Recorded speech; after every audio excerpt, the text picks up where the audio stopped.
आनंद पाल के भाई रूपेंद्र पाल को हाईकोर्ट से जमानत मिल गई है। राजनीति के अलावा कोर्ट से भी ये बड़ी खबर निकलकर सामने आई है। रूपेंद्र पाल को हाईकोर्ट ने जमानत दी है और ये जमानत मिली है चूरू जिले के सांडवा क्षेत्र के तेंदेसर गुमानाराम मर्डर मामले में। अपने आप में ये बड़ा डेवलपमेंट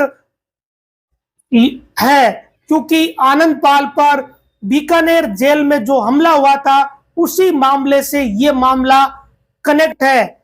इस मामले में हाई कोर्ट ने शुक्रवार को रूपेंद्र पाल को जमानत दे दी। दरअसल ये बात सभी जानते हैं कि कुख्यात गैंगस्टर रहे आनंद पाल पर बीकानेर जेल में हमला हुआ था। उसमें हनुमान राम नामक एक व्यक्ति ने हथियार पहुंचाए थे और जेल में आनंद पाल के साथी बलवीर बानुड़ा वे आनंद पाल पर हमला करने वाले दो व्यक्तियों की मौत हो गई थी, यानी 3 लोगों की जान गई थी। उस मामले में आनंद पाल भी घायल हुआ था। इसी रंजिश के कारण हनुमान राम के भाई गुमाना राम पर हमला हुआ था। चूरू के सांडवा थाना क्षेत्र के तेंदेसर गांव में गुमाना राम पर कई गोलियां मारी गई थी। इसी को लेकर अब हाईकोर्ट में सुनवाई हुई और अधिवक्ता विजय बिश्नोई ने रूपेंद्र पाल की तरफ से पैरवी की और जमानत मिली। इस मामले में रूपेंद्र पाल के वकील विजय बिश्नोई ने बताया कि रूपेंद्र पाल पिछले 8 सालों से जेल में है। मामले में 87 गवाह थे, लेकिन 36 की ही गवाही हुई।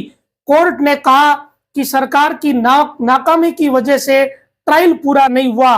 वहीं इस मामले में एक पहलू जमानत मिलने का यह भी रहा कि देवेंद्र पाल उर्फ गट्टू और जितेंद्र सिंह उर्फ जीतू चारण, ये 2 लोग भी इस मामले में आरोपी थे, जिनकी पूर्व में जमानत हो गई थी, वो भी ट्रायल में देरी के कारण। इन्हीं 2 वजहों से रूपेंद्र पाल को जमानत दे दी गई है। हाईकोर्ट के न्यायाधिपति कुलदीप माथुर की बेंच ने शुक्रवार को यह फैसला सुनाया है। आनंद पाल के भाई रूपेंद्र पाल की अलग अलग मामलों में क्या भूमिका रही है, ये मोटे तौर पर इन खबरों में रुचि रखने वाले लोग जानते हैं। 8 साल से रूपेंद्र पाल लगातार जेल में, पिछले कुछ सालों से उसके मुकदमे लगातार कोर्ट कचहरियों में निपटते हुए जा रहे हैं।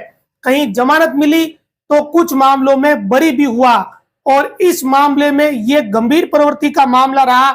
इसमें गवाही ही नहीं हुई। 87 में से सिर्फ 36 गवाह कोर्ट सरकार करवा पाई।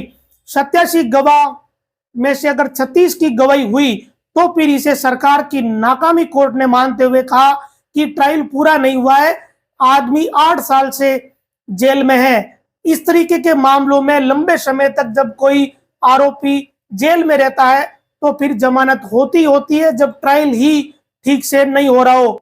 इस पूरे मामले में अधिवक्ता विजय बिश्नोई ने हाईकोर्ट में किस तरीके से यह जमानत हुई, क्या बेस रहा, इसे लेकर आप आगे अधिवक्ता विजय बिश्नोई को सुनिए।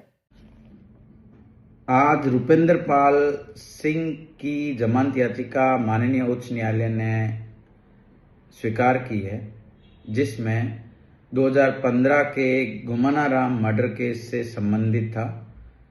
और ये गुमानाराम मर्डर केस आनंद पाल के ऊपर जो जेल में हमला हुआ था, जिसमें 3 लोग मारे गए थे, बलवीर बानुड़ा सहित 2 हमलावर भी, उसकी रंजिश रखते हुए गुमानाराम, जो कि हनुमान राम का भाई था, जिसने हथियार जेल में पहुंचाए थे आनंद पाल के ऊपर हमला करने के लिए, उसकी वजह से गुमानाराम की हत्या हुई। जबकि इसमें रूपेंद्र पाल, जिसके खिलाफ कोई भी तरह का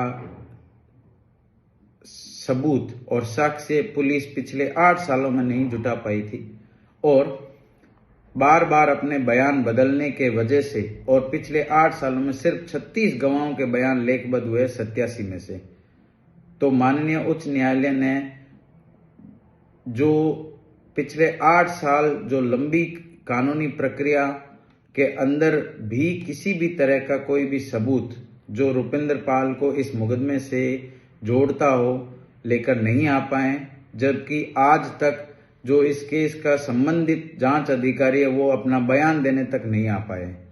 इसलिए माननीय उच्च न्यायालय ने पूर्व में 2 जमानत याचिकाएं जितेंद्र सिंह और देवेंद्र पाल की ऑलरेडी स्वीकार कर रखी थी। तो उसी ग्राउंड के ऊपर पिछले 8 सालों की कस्टडी को देखते हुए माननीय उच्च न्यायालय ने आज ये जमानत याचिका स्वीकार की है।